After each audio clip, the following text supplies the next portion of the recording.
Selamat pagi, siang, dan malam, Bapak, Ibu, dan teman-teman semua. Perkenalkan, nama saya Daniel Aditya Nugroho. Hari ini saya akan menjelaskan mengenai inovasi disrupsi pada toko buku online, khususnya pada studi kasus Amazon dan Barnes & Noble. Inovasi telah melihat penciptaan banyak produk dan layanan, serta cara-cara kreatif untuk menyediakan produk kepada konsumen. Sementara beberapa bisnis mungkin telah mengadopsi metode perdagangan modern, yang lain masih menggunakan metode yang tradisional. Amazon dan Barnes & Noble adalah beberapa perusahaan yang saat ini beroperasi di seluruh dunia. Keduanya dikelola secara independen, sehingga memiliki perbedaan dalam hal produk, kebijakan, bahkan ruang lingkup operasi. Sebelumnya, saya akan menjelaskan tentang Amazon.com. Amazon.com bermula dari buah pikiran dari Jeff Bezos pada tahun 1994. Pemikiran Bezos sampai pada kesimpulan bahwa buku akan menjadi produk yang paling masuk akal untuk dijual secara online. Ini berdasarkan pada penelitian yang telah dia lakukan sebelumnya. Amazon.com berjanji akan mengirimkan buku apapun kepada pembaca manapun dan dimanapun.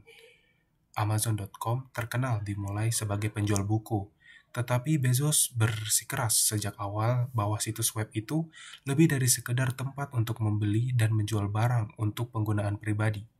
Ia berpendapat bahwa Amazon.com merupakan perusahaan teknologi yang bisnisnya memudahkan pelanggan untuk melakukan transaksi secara online. Hal ini berbeda dengan Barnes & Noble.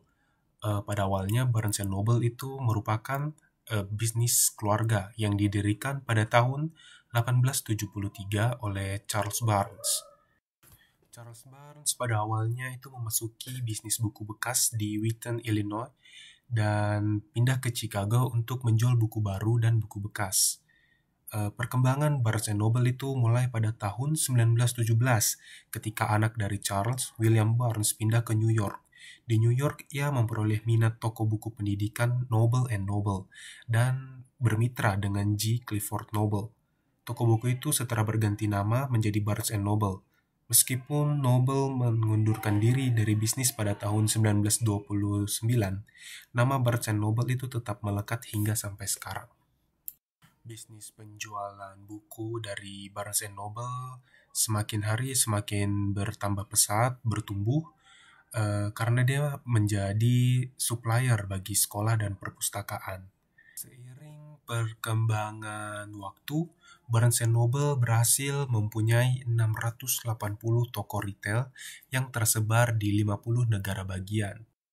Lalu, apa yang membuat Amazon.com menjadi sukses hingga sekarang dan mengalahkan pesaingannya dengan Barnes & Noble?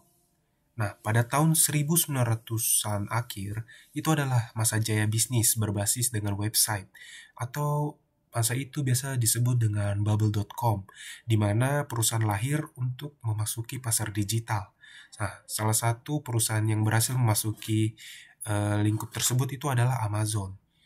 Amazon pertama kali mengenalkan konsep berbelanja buku secara online dan mengantarkannya hingga ke lokasi pembeli. Teknologi website itu sangat mengangkat derajat Amazon hingga pada tahun 1997, Barnes & Noble pun mengejar ketertinggalan mereka dan membuat websitenya sendiri, yaitu bn.com. Lalu, apa yang membedakan Amazon.com dengan Barnes & Noble?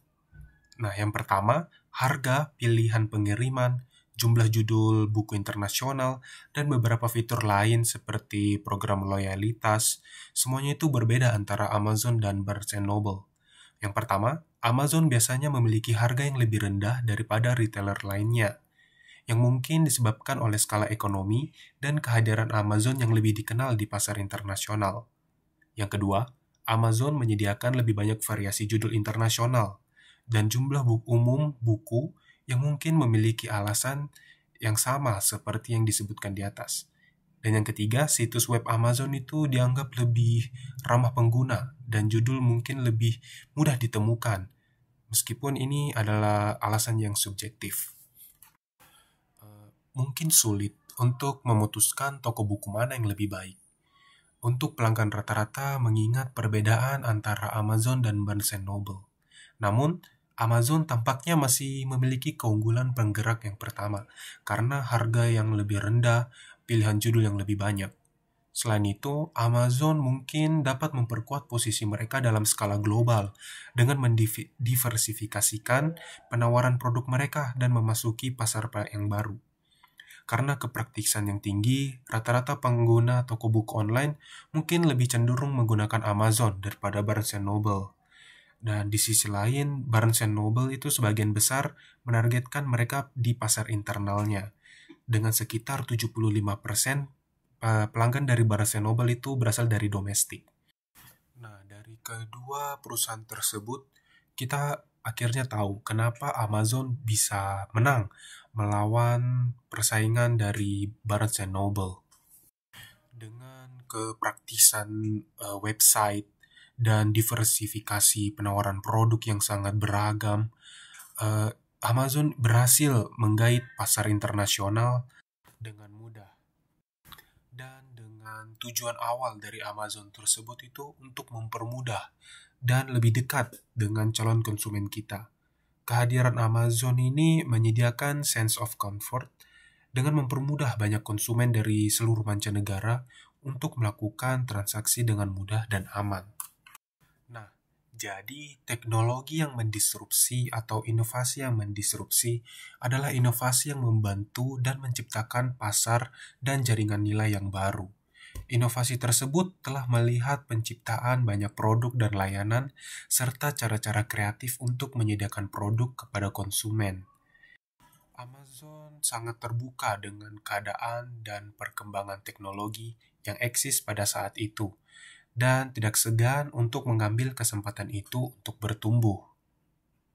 Demikian akhir dari penjelasan saya. Saya ucapkan terima kasih kepada Bapak dan Ibu dan teman-teman semua yang telah mendengarkan, dan mohon maaf bila ada salah kata. Terima kasih.